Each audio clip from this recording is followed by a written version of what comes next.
Uh, Thank you all for coming, and thank you for the beautiful introduction, and specifically for welcoming Maeve and Saul. They can't be here today, but I can speak for the three of us that the invitation arrived out of the blue. I think it was Joseph and Joseph Lennon who emailed me first, and it was just such an improbable request, and I went home to Maeve with it, and I said look at this email I got today. What am I to make of this? And she says it looks serious, and you should go with it. And what happened was I was, in order to come here, I had to cut short the end of a 3-year contract that I had in NUI Galway, but I went to them and I sent them on the email and I said I really would like to take up this offer if we can fix it square with my contract and that, and they properly saw it as an acclaimed thing that you can't properly stand in the way of someone. So within a month or two, it was decided that we were going, and we arrived here on the 6th of January, and we've had a wonderful adventure. The proof of it is that we've tried to extend our stay as long as we can, and we're trying to push it out as far as we can. We've enjoyed the house. We've enjoyed, our little boy is up in Rosemount up in St. Thomas's, and Maeve, as Jennifer said, Maeve is an artist, so she has found Philadelphia to be an incredibly, really revealing experience. We didn't suspect it. People had mentioned to us that there was a visual art culture and a museum culture in Philadelphia, but we hadn't really kind of taken it to heart, and then we went there and it was, whoa, this is really cool, and so Philadelphia has been brilliant. And then I get to teach, and I have 2 wonderful classes. I really have. I've very small classes, and my Irish literature class, the one that I was taking the experimental voices to, and that I worried that there's just 6 students in the class, and I kind of worried that number had dropped below the threshold where there would be talk and there would be an exchange of ideas and everything like that. Because I have taught classes that small, and that they can be hard work in a different kind of way. But no, there's no getting in the way of the students that have signed up to this class. They're brilliantly talkative and come with brilliant ideas and just brilliant commitment to the work that we have had to do.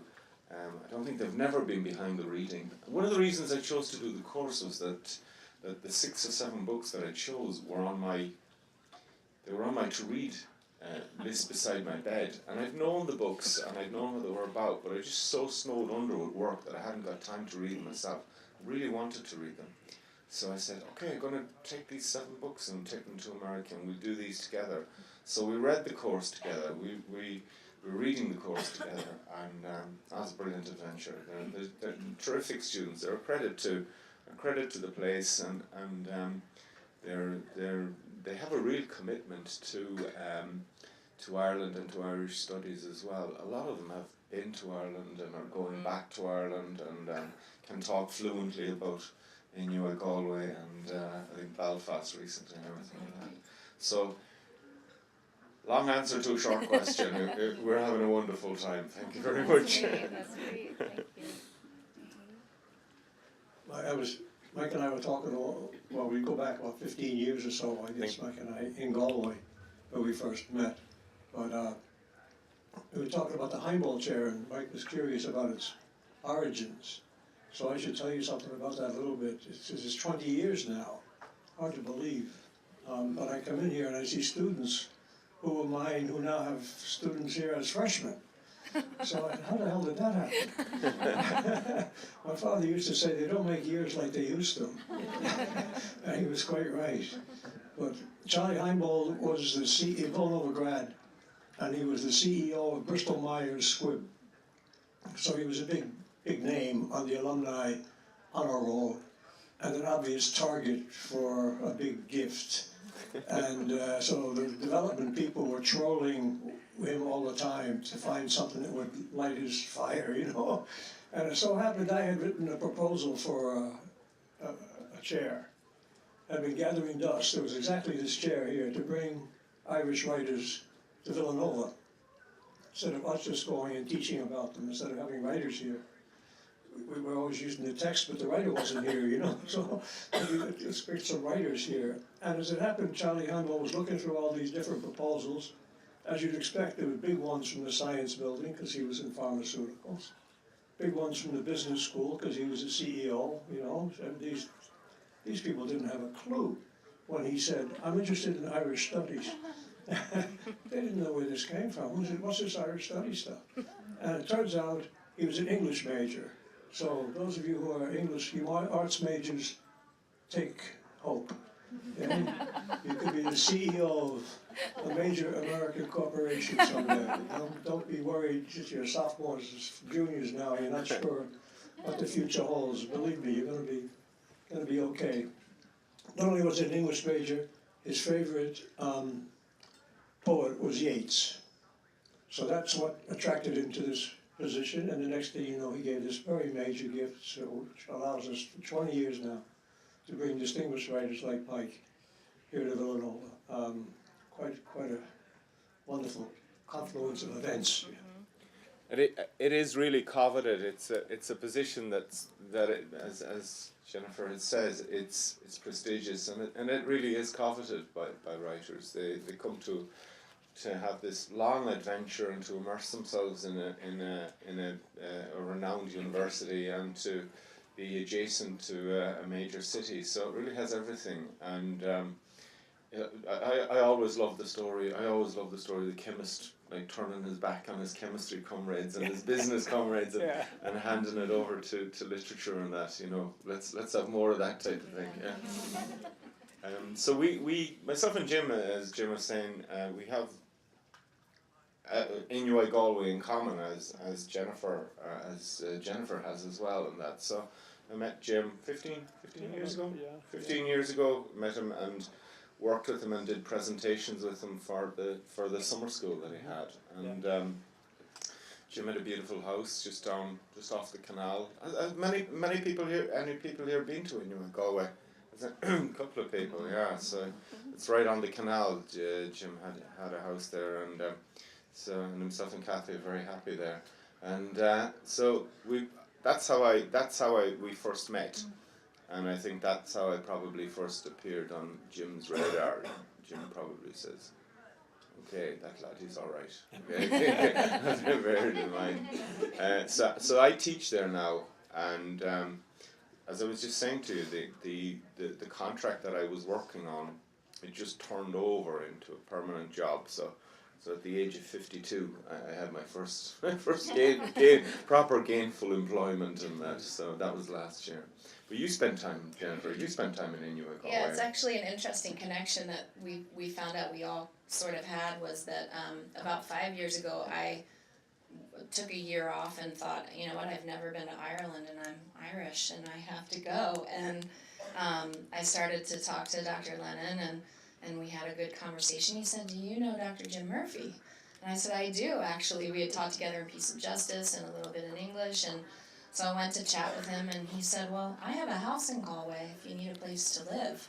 So I wound up, out of the generosity of the angels that are Kathy and Jim Murphy, staying in their house for an academic semester and riding Kathy's bike all over Galway with my groceries and what was wonderful was we have in Irish Studies at Villanova, you know, we send students every semester and summer to Galway, and so we had a program, you know, going on while I was over there. So I spent a lot of time with our students, enjoying, you know, what the students get to do and live like. And we were right on the canal, right across from the cathedral, eating sandwiches at Ward's shop, and enjoying, you know, all that Galway has to offer. And so now it's been wonderful because I get to take students myself over to Dublin every summer, and of course we go to Galway for a weekend and enjoy it there. So the thing I miss most about that whole summer program was we used to take students to the Aran Islands for a couple of days, and mode of transportation was bicycle. That was great fun for a long time, and then I realized every year these students are 19, and I'm getting older each year. The hill's getting higher. The winds are in my face more and more, so I passed the baton on to younger, more athletic types than myself. But if you haven't studied abroad, you should study abroad somewhere. And Ireland would be very high on my list, but anywhere is a good experience to study abroad. Get a different perspective on things, you know, hear different voices. It's very good for you. Mike, how about in your student days? You were a literature major, or what were you? I was an undergrad in NUI Galway back from '85 to '89, and Galway was rough and ready but vibrant at the time. There was the beginning of that whole generation of arts administrators and movers and shakers that were putting together the Druid Theatre and Mockness, Engage, all of those kind of assemblies and gatherings of artists and theatres and writers were all coming together in that time, and it was happening in poky little pubs and almost derelict halls and you know, in basements and places like that. So it was a great time. It really was a great time to be there. It's kind of, in some sense, as these things evolve, they kind of clean up and become institutionalized. But when you were in the first couple of years, it was vibrant and rough and ready and harum scarum and things rose up and fell down and rose up and fell down, and one or two things stuck. And it's very much a case that the things that were some of the things that were minted back then in the 1980s have never been are still the flag bearing things for the artistic community in Galway. Things like the Literature Festival, the Courage Literature Festival, which I think is on at this very moment, and the Arts Festival and Mockness. They're still the kind of standard bearers for art culture in Galway. So it was a brilliant place to be. And it still is. It's a brilliant city to be a young person in. I think the average age of a person in Galway is something like 24. Wow. Yeah, and it's very strange. If you go to Galway on a Saturday morning and you see all the old people out, and then go out at 2 o'clock in the afternoon when the young people are up out of bed, the demographic changes, and it's really striking, because it's very striking because if you go to similar European cities, you think everyone is born at the age of 50. But in Galway, there's an incredible young demographic in it, in that. So I really would recommend Galway to anyone really, but to young people especially. Also, it's so manageable. You know, you talked about a bike. I lived in Galway for 20 years and I never took a bus. Just walk everywhere, absolutely walk everywhere. I never even had a bike. There's nowhere you can't walk to in Galway City.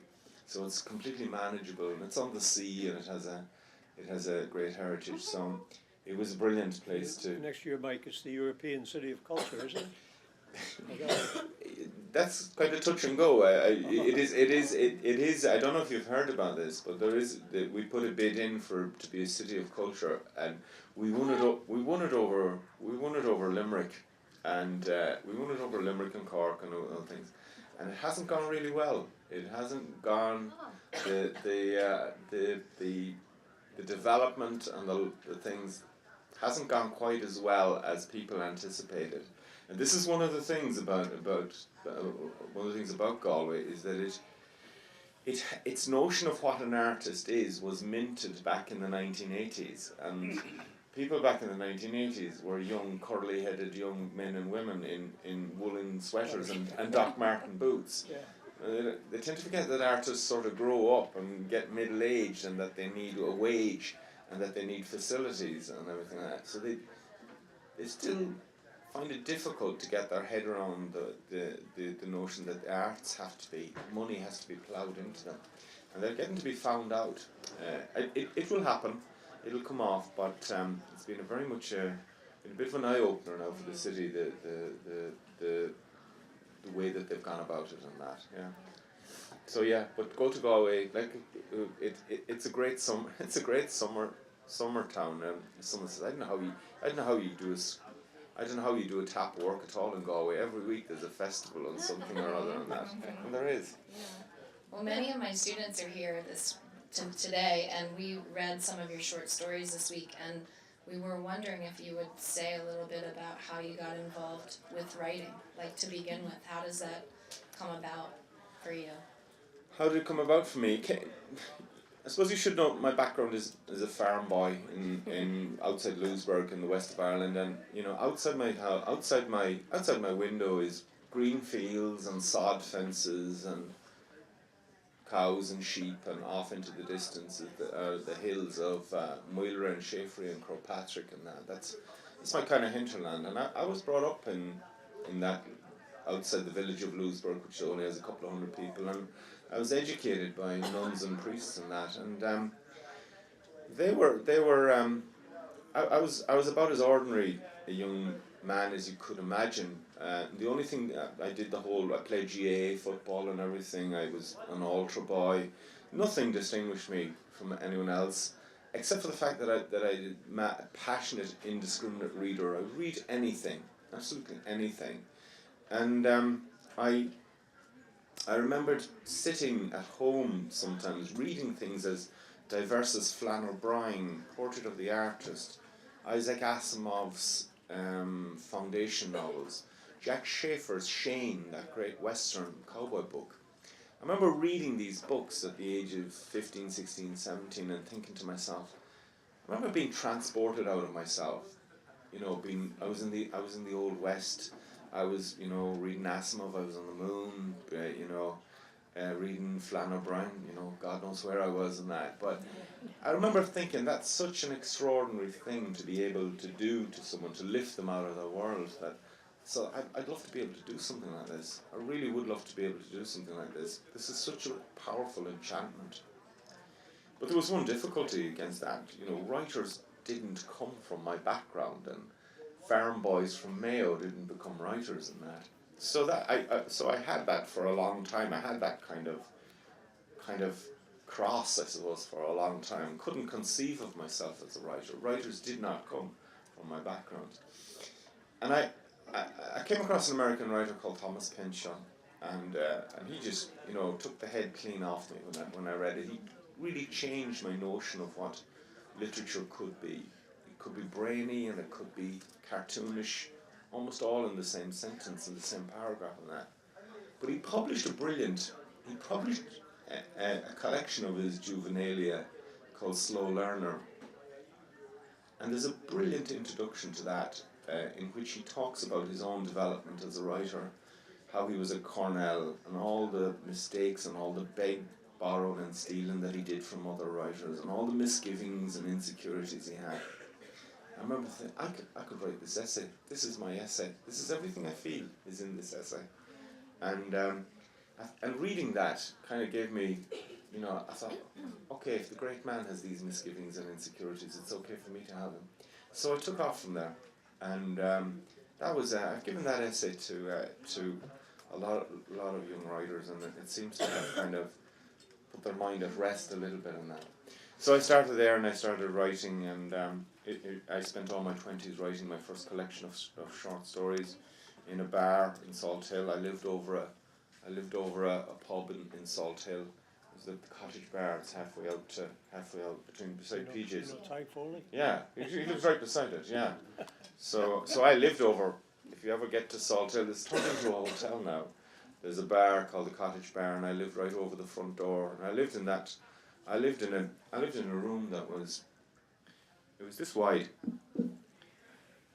It was that wide. There was about an inch of play between my arms. It was that wide, and it was about twice as long. And I lived there for 4 years in that room, and I was very happy in it, talking to myself and reading books and everything.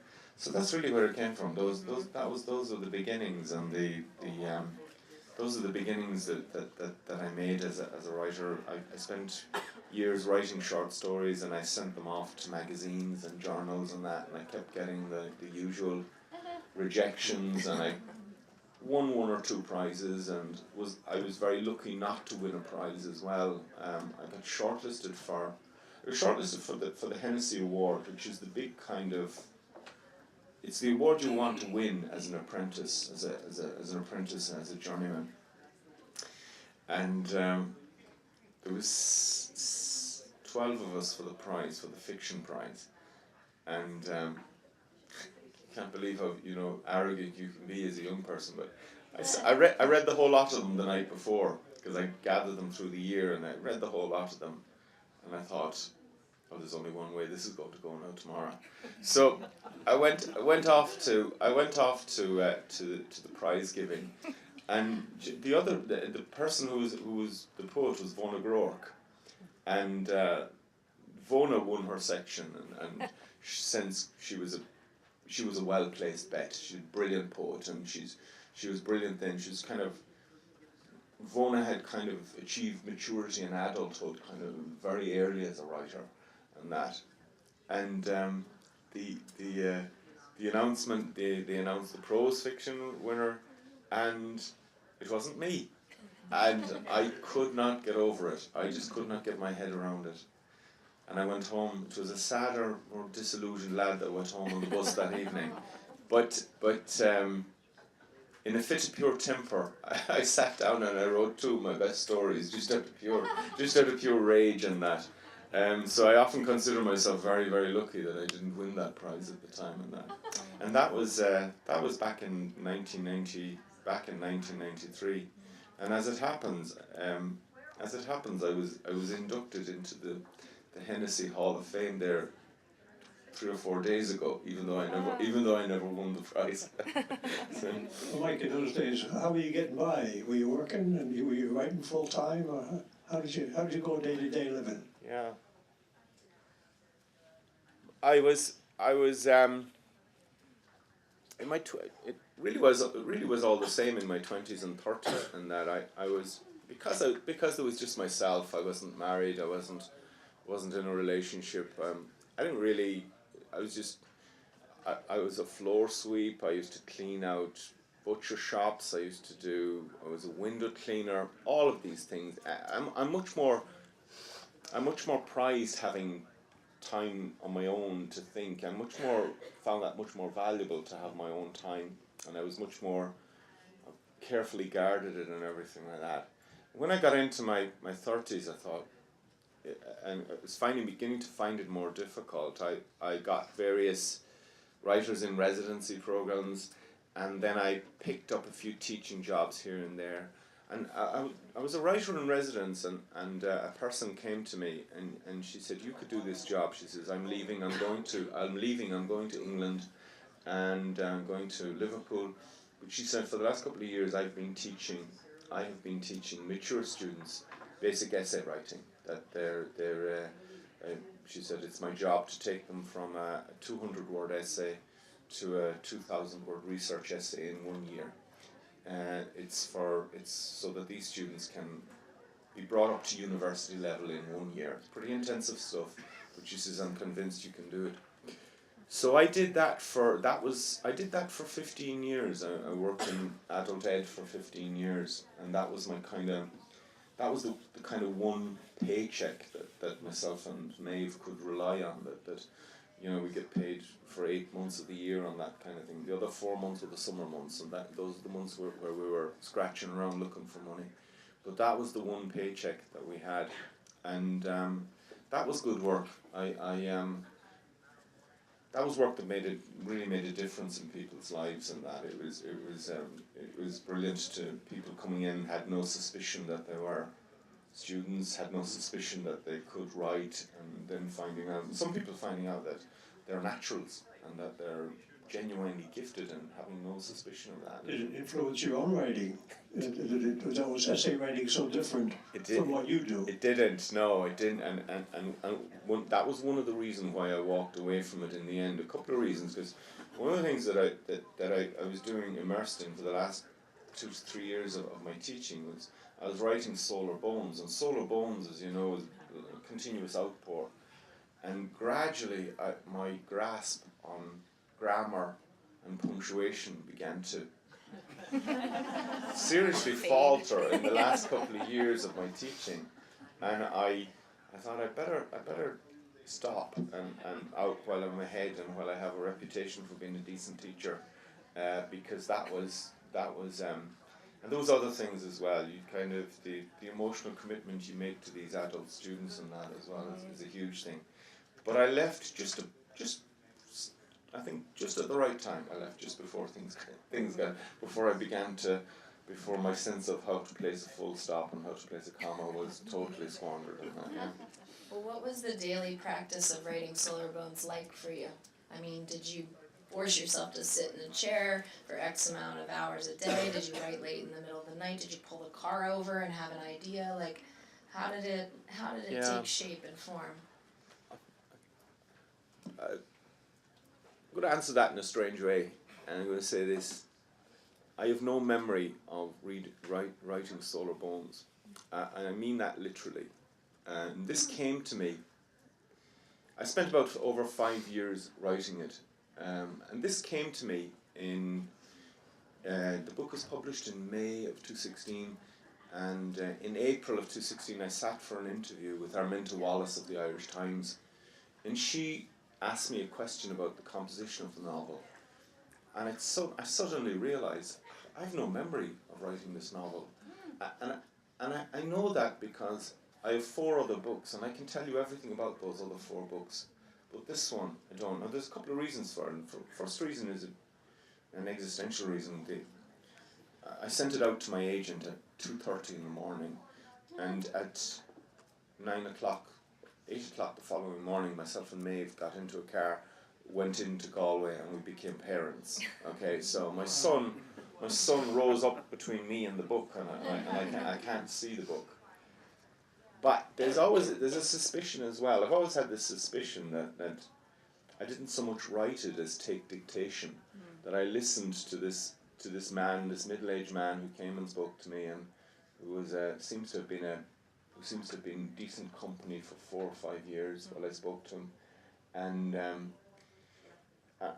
so my kind of claim on it as a thing I wrote is certainly very different to, say, my previous novel, Notes from McCormack. And that I can remember that so vividly. I remember it as an experience like trying to unspool barbed wire. It was a really difficult, twitchy process in that. But this one was I don't know. It just, I often say that it's a novel of ideas, but it's a novel of ideas that I don't seem to have given much thought to in many ways. But someone has said as well that someone pointed out to me that the book is riverine in its flow, although it starts at the Angelus and it ends at the 1 o'clock news, and it tends to go around in loops and loop back on itself. And he said it's like a river in its late stages, but it is actually directional in spite of the loops and repetitions. It does have a direction to go in. And they said it just flowed through you. That was it. You listened to this voice, it just flowed through you, and that was it. So it didn't seem to snag in me the way the other books did. I can remember, my other 2 books caused severe anguish in their separate ways in that, but this one not so much. Mike, I see you're talking about writing science fiction. Now you do it at the moment, set in Mayo, and Notes from a Coma has some of that element in it. Yeah. And earlier you mentioned Isaac Asimov. Yeah. So has science fiction always been a thing for you? Does somebody like Ulysses fit in there in any way? Oh yeah, I mean, you've read Notes from a Coma, so you know that it's a cross between John McGahern and a science fiction novel. Yeah. It's very much a piece of domestic Irish realism and a science fiction novel, particularly the 1950s experiment novels that were a vogue in that. But yes, I've always, as I said, my writing was wide and broad and everything like that, and I read indiscriminately, and one of the things I read was science fiction. And people like J.G. Ballard, the brilliant English writer J.G. Ballard, became a huge influence on my work and that. And so did the philosophical meditations that Philip K. Dick's meditations on identity and on his paranoia about the universe being against him and everything like that. Those were hugely influential ideas. And even in the west of Ireland, I thought, is it possible? Is the west of Ireland possibly a site? Can this be done in the west of Ireland? You know, and I was interested in it because Ireland, we don't do the future, we do the past. We don't do speculation. We do memory, and that we don't have we don't even have a politics of the futures. We make it up as we go along in that. You know, we don't have the hard left and right in Irish politics that attempts a vision of the future and that. And in many ways, that's a good thing. It means we don't have that kind of absolutisms of left and right in our politics. But we certainly don't have we don't consider the future in our fiction either. And I've always wondered about that. And I've always found it to be a great, okay, no one else is doing it, I'm doing it. I have this pitch all to myself. So I'm in the process of writing, I've about 9 short stories that I think will probably stand up. It comes to about 90 pages. I need 4 or 5 more before I have the collection finished. Is there any connection with sort of the use of Fantasy and the fanciful that you'd find, say, in early Yeats? That's not science fiction, but I would actually see that. I would actually see that early Yeats and the Yeats of a vision as of a piece with all of that, and even the Yeats of Michael Robarts and the Yeats of Tower and that kind of thing. The Cat in the Moon and all that stuff. That fantastical. That's a tradition. That Irish fantastical tradition has been buried somewhat, and it got buried at the beginning of the century in many ways by 2 brilliant books. One was Dubliners, and the other was George Moore's The Untilled Field, and that. Those 2 brilliant works of realism in the short story form, and then there was Joyce's Ulysses and that. And then there's the demands for, we're minting a new state, we're forging our own destiny. We can't be talking about fairies and goblins and ghosts and all that sort of thing. We have to be pragmatic and that kind of thing. So our fantastical tradition, which is a really strong tradition in the 19th century, all our Goths and our vampires and our Melmoths and all that sort of thing, they didn't carry over as I would have wished into the 20th century because we had to be pragmatic in that. So our fantastical tradition got kind of buried in that. And I suppose I saw part of my work as a writer was kind of revivifying that in a small bit and everything. So yeah, you're certainly right in pointing to Yeats as a man who was unafraid of that whole thing. And we talked about this the theosophy thing that he was involved in, and Madame Blavatsky came to Philadelphia and everything, and I just got off of the bus in Philadelphia there a while back, and I turned around and there's the Theosophy Institute or something. The people that might not be aware that Madame Blavatsky was Yeats's teacher in all these esoteric studies that he was very interested in. She lived in Philly at 34th and Sansom, and she had a black cat who served as her medium to connect to the other world, and that was the site of the the Black Dog Cafe, which is one of which... White Dog.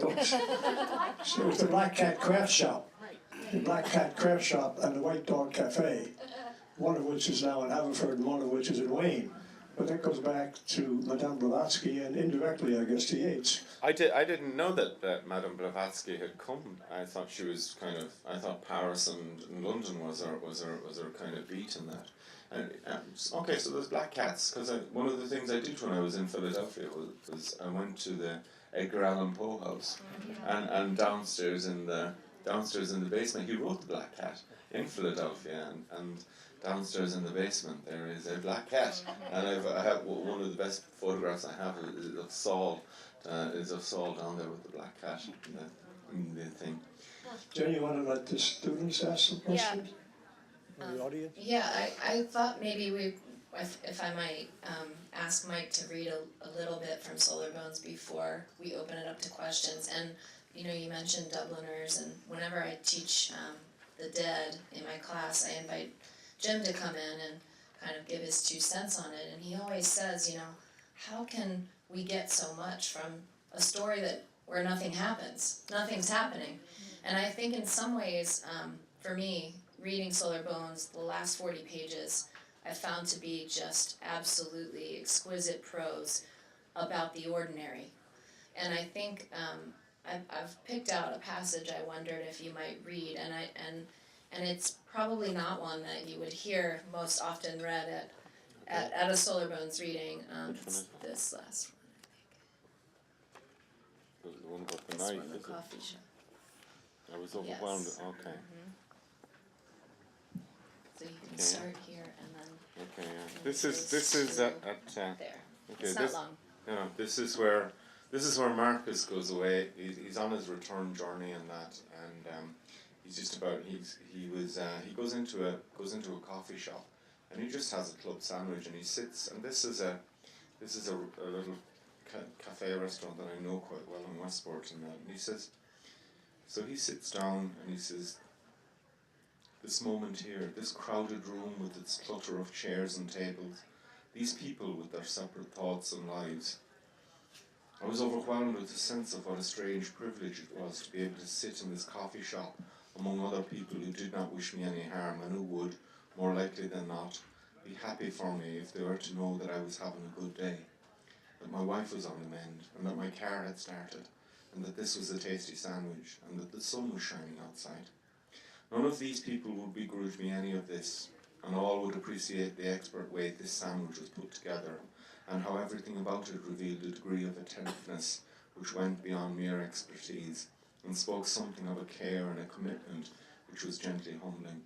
So unexpected and baffling also to come across something so banal which filled me with a sense of how improbable life was, and how this unlikely construct, a sandwich for Christ's sake, could communicate such intimate grace, that I was now almost completely overtaken with a foolish excess of gratitude for this half hour in this coffee shop, a quiet spell among decent people, good food, and the careful work of those who ran it.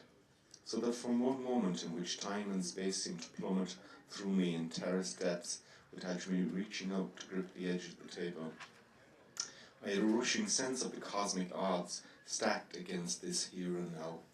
How unlikely and how contingent it was on so many other things taking their proper place in the wider circumstance of the universe, and exerting their right degree of pressure on the contextual circumstance, so that for one moment, sitting there with a cup of coffee in my hand and the chair bracing my back, I had a clear view down through the vortex of my whole being, down through all the linked circumstances that had combined to place me here at this specific moment in time, and this wave of gratitude and terror swept through me with such violent force that I feared I would mortify myself by breaking down in tears, an ecstasy of joy and terror for the world and everything in it, an unbidden feeling which was so overpowering that it was as much as I could do to hold myself together for as long as it took me to get up and to make my way between the tables to pay the bill at the cash register, where in a voice ridiculously choked, I replied to the girl's kind query as she topped up the bill that yes,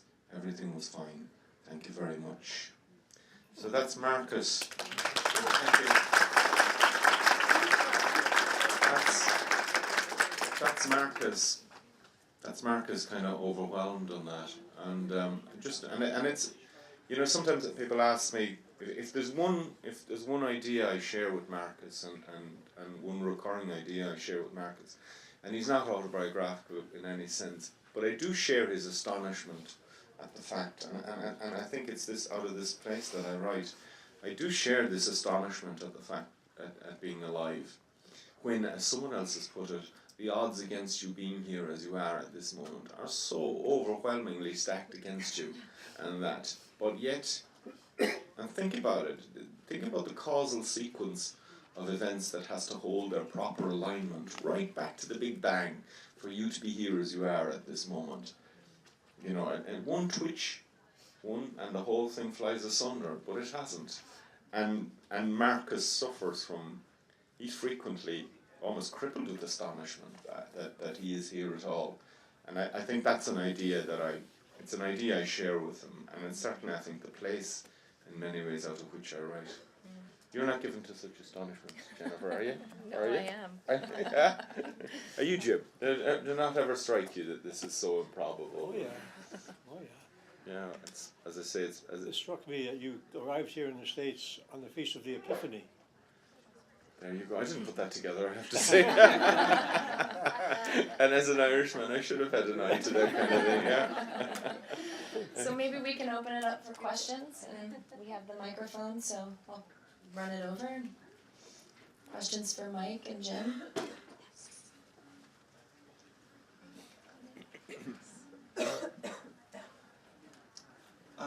Hi.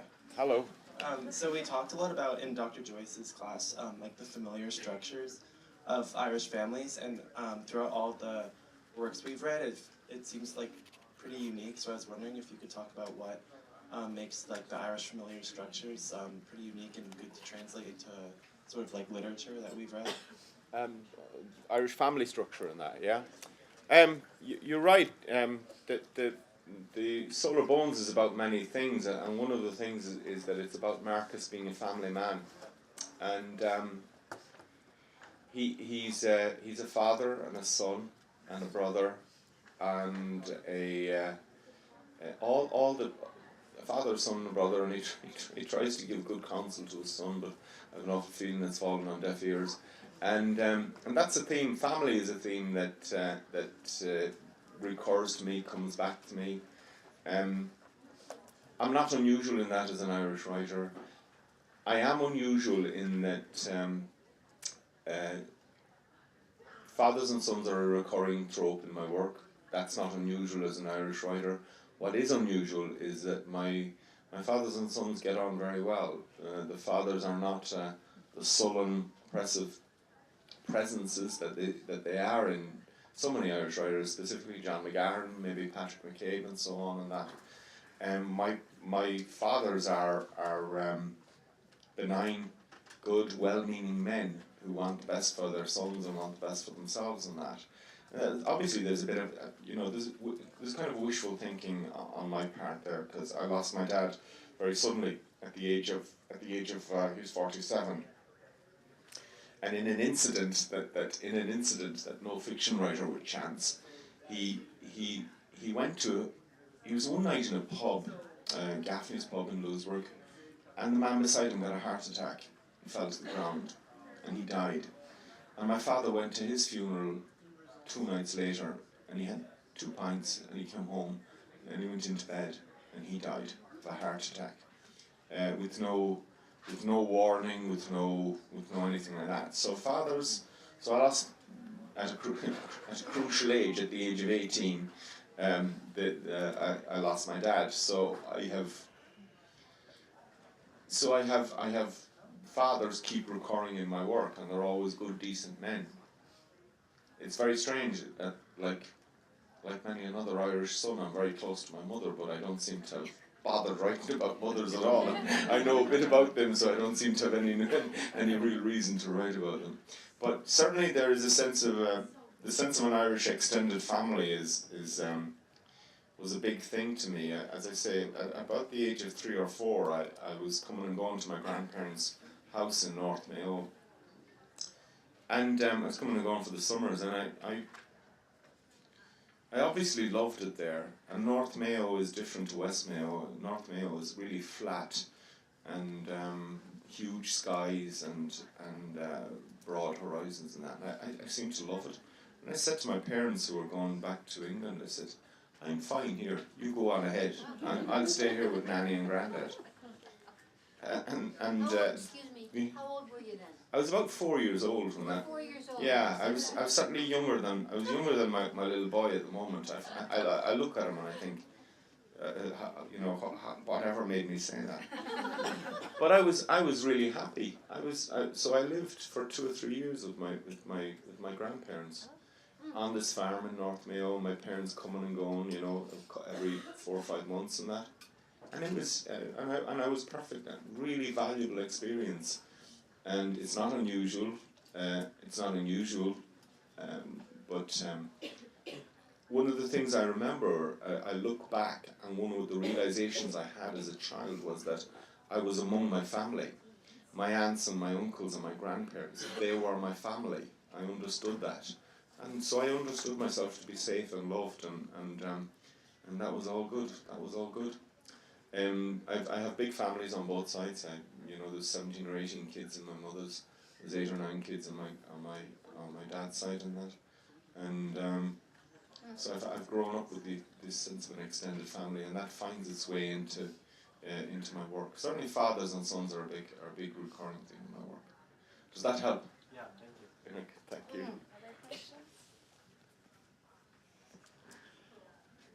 Mike, you write, you works in a small town of Lewisburg, you said a couple of hundred people, and you make place references and all of that. How do you fit in socially in the community? Do people worry that they're going to show up in your next book? You mentioned your brothers are more well known than you are. Oh yeah, I would. My brother's a barman. My brother is a barman and was all the time that he was single, and there's no place that he hasn't worked in there's no place he hasn't worked in that whole parish and the adjoining parish. Everyone knows him, and I would be known as his brother, and that. And people were great. People loved the whole Soul of Bones thing. I look on these things, I paint a very kindly portrait of Lewisburg in it. And one of the things that I've tried to do in my books is to depict rural Ireland as a place of imagination and endeavour and community and neighbourliness. And too often, and in terms of Irish drama and Irish novel, you see people doing the other things, the violent things, the stupid things, the niggardly things. And yes, we're prone to that as well, but my eye tends to... I had this notion that it's not always like that. Irish drama has a vested interest in painting us. And of course, Irish drama is an urban phenomenon, and that it has this vested interest in painting its country cousins as being a bit uncouth and violent and susceptible to the baser instincts and that. But I live there, and I know, we're prone to moments like that, but by and large, rural Ireland is a place where decent people go around having decent lives and they won't see you stuck. And I wanted to capture some of that. That was really important there's a bit of that in Soul of Bones, but certainly neighbourliness and community was really important in Notes from McCormack. I thought it was one of the most original ideas in the book. That how about rural Ireland as a place of decency and compassion and humanity? How about that as a new idea? So yeah, and I get on, and because of that, I think I get on well. Sometimes, alright, if I'm in a pub and we're all having the crack and everyone's laughing and everything, there will be one person who will say, we'll be reading this now in another book in a few years' time and that, and the people can be, people in Lewisburg have been really good about it. They've been very good about it, yeah. More questions?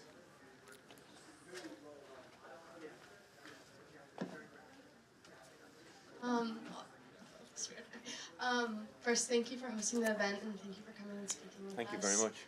My question was, since you do have this strong location, sense of belonging with locations, and we read there are things we know, and there's a strong sense to the bar, but also with your familial belongings, and that also has a large presence. My question was, with moving around between England and Ireland and coming to the U.S., do you think physical belonging has shifted at all, the importance of it, I guess? Or do you think it's more of an identifying with belonging somewhere, cultural? Yeah. That's a good question, and I think if you had told me after my first book that you're going to write 4 more books and they're all going to be roughly set around the same locale, I would have found that to be strange, and probably at the time I would have found it to be disappointing. But I'm not anymore, and I don't even bother to interrogate the idea anymore. All I know though is that you're perfectly right. I move around and this, that, and the other, and I'm inquisitive about the world, and here I am on this brilliant adventure and everything. And I'll sit down and write, and my pen will veer back to Lewisburg. My pen will veer back to Lewisburg. And bear in mind as well now that I've lived a substantially greater part of my life in Galway, where I live with my wife, than I do in Louisburg. But Louisburg is where my pen, that's the pull in its steering. It goes that way when I start. And I've wondered about it. And one of the things I could say is that my work is speculative. There's a speculative element to my work, and so I've got this whole science fiction thing going on. I have these ghosts. I have these experiments and everything going on, and it's as if I need something solid under my feet. In order for me to speculate from, there's something I need to know. I need solid ground under my feet, and that's where I'm rooted. That's where my family is, and I know these walls, I know these roads, I know this landscape. And these things I know, and after that I can speculate. After that I can think about the hereafter, death, the moon, anything like that. So it's as if my home place is a kind of foundational starting point for, I suppose, the speculative element of my work. That's my read on it. I think that's my own understanding of the question you asked. Does that help? Yeah. Hi. Yeah. Just wanted to ask you. You mentioned a lot about your kind of influences and what kind of drew you into being a writer. But since you've become a writer and have been publishing work, does that affect the way you read at all? Is there a relationship there? If not, what gets you to read other people? There's professional inquisitiveness to see what the other fellas are doing. That's an aspect of it. You asked me about has my reading changed? Not really. No, still I don't get to read as much as I would like to anymore because I've teaching and that. But it's been one of the great things coming here is that I've time to read. This is so cool, and I've really enjoyed that. So it hasn't changed the way I read. There has been one big change in my reading over the last couple of years, and I can't account for it. And it's only I put it together with something else in my mind. Me telling you that I'm writing these science fiction short stories, okay? Well, all of my stories and novels up to this, they've all had male narrators, or they've all focused on. There's very few of them that has a focus on female protagonists, and certainly I don't think I've chanced a female narrator. But as I was assembling the 9 or 10 stories that I have completed about the future, I was really amazed to see that 6 of the 9 of them are women protagonists and narrators. That really took me by surprise. Now that seems to have come in tandem with, I found myself, for some reason that I can't account for, there's just some slowness on my own behalf, as that I've turned to reading women writers.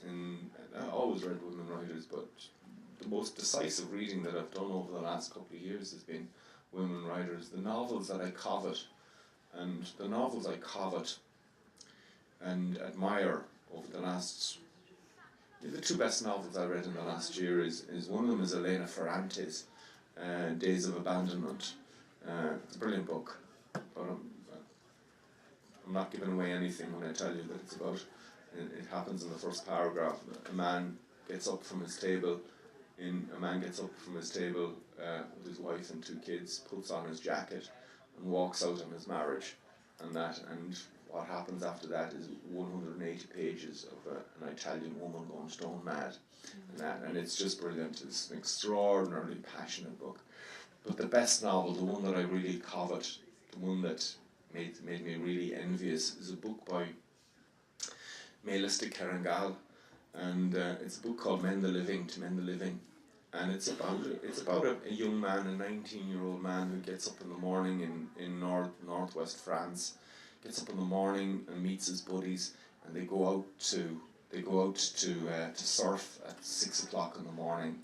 A brilliant description of 4 or 5 lads surfing. And on the way home, their transit van runs off the road, and he's plunged into a coma. And the book then becomes an account of how his heart is lifted out of his chest and transported across France to its final recipient. And it's just extraordinary hymn to compassion and generosity and heartbreak and the medical profession, and certainly the best novel I've read in the past 4 or 5 years. And as I say, those 2 books stand out for me in that 2 women's books that I read, and seem to be in tandem with my own turn towards women protagonists and women voices. We'll see how I manage it. We'll see how good, or I did try to create a woman character in my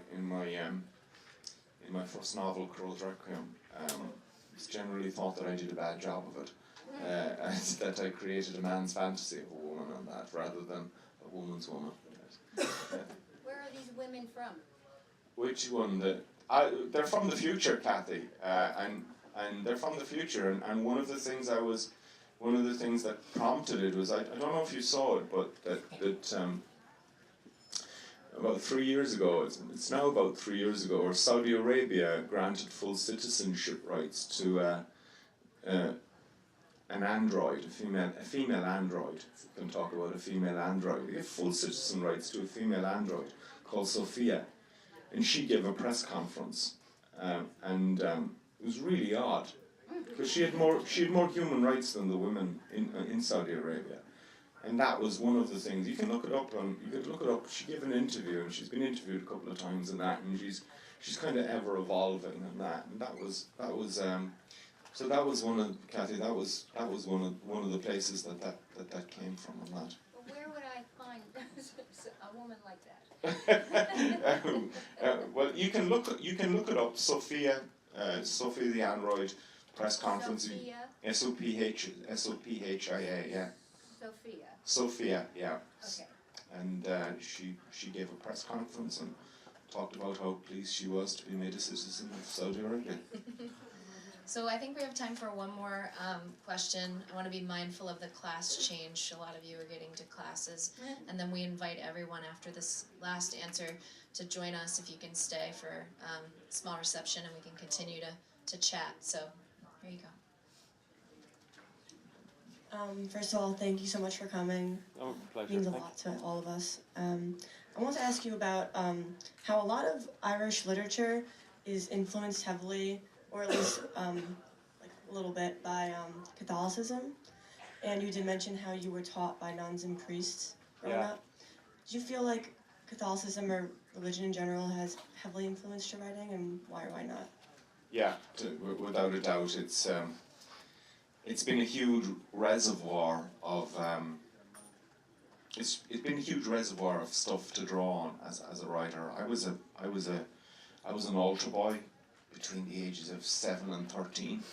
I served mass twice a week, Sunday morning and one morning during the week, and in certain times of the year I had to go to those. We did the benediction and the rosary, and I used to do weddings and funerals, the whole thing. And I was very lucky. I seem to and now have been very lucky that I was the only altar boy in Ireland who seems to have met nothing but decent priests. And that, I never had a bad experience with any of the priests I worked with, and that. So I seem to have been very lucky. But when I started writing, so I had this really deep immersion in the Catholic Church and that, and when I started writing and that, it all came flooding back to me. One of the things that came back to me was the sense of rhythm that it gives to our lives in the country. Religious observance is a social thing. We all gather at the same place at the same time. We meet our neighbours, we make appointments with them, we talk about them. And then there's the obvious There's the obvious serious work of listening to the gospel and hopefully carrying out the word of the gospel in our lives and everything like that. So that came back in a title. You know, all through my teen years, I don't think I gave it a thought. You know, like every other teenager as a pagan. But when I started to unearth and rethink and sort of, I suppose, excavate myself in many ways in my early 20s and that, I found that was a huge resource, an enabling resource. It gave me a mythology, it gave me a foundation myth, and it gave me a calendar as well, crucially, Catholic Church and Catholic observance. It gives you a year, a rhyme and a rhythm and that, and a specific movement and that. And I found that to be incredibly valuable to me as a writer in that. And then there's the doctrinal issues of, you know, of faith and forgiveness and all of those kind of things. I think that they're shaded in my work as well and everything. But the institutional things are as important as the observance and all the feasts that have to be observed. Those played a huge part in my life. A valuable part, something I'm very grateful for. Yeah. And you're certainly right to point at it. I think I would probably even be unusual in my generation, the degree to which I lean on it, the degree to which I make a point of it and that. Most of my other generation kind of wouldn't be so mindful of it, I'd say. But I always thought there was great stories, and I always thought that, rightly or wrongly, the Catholic Church pointed to something beyond ourselves and that, and that there was something worth taking cognizance of. Please join me in thanking Mike and Jim for being here today. And thank you all for Can I end with that? Can I end with a word of thanks as well? Thank you so much to all of you for being here. Thank you to Villanova University for making us so welcome. All the people in the English department and all the people in Irish studies, and to Jim and Joe for just putting the hand out and making me so welcome, and for giving me the invitation to this place. Thank you all.